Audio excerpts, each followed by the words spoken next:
Khammam మున్నేరుపై cable bridge నిర్మాణం జరుగుతూ ఉంది. దానికి సంబంధించిన నిర్మాణాన్ని ఇప్పుడు మనం చూడొచ్చు. ఇక్కడ ఖమ్మం నుంచి హైదరాబాద్ వెళ్ళేటువంటి ప్రధాన రహదారిలో ఈ యొక్క కేబుల్ బ్రిడ్జి నిర్మాణం జరుగుతూ ఉంది. దాదాపు 180 కోట్ల వ్యయంతో ఈ బ్రిడ్జి నిర్మాణం జరుగుతుంది. దీనికి సంబంధించి ముమ్మరంగా పనులు జరుగుతున్నాయి.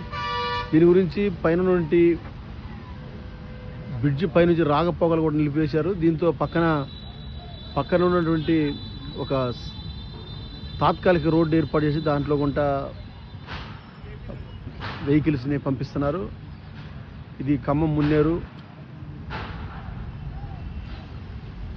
దాదాపు చాలా పురాతన కాలంగా ఉన్నటువంటి ఈ బ్రిడ్జిని మనం చూడొచ్చు. దాని పక్కనే ఈ నిర్మాణం జరుగుతూ ఉంది. ఇది మున్నేరు. ఇది ఖమ్మం మున్నేరు. ఇటీవల కాలంలో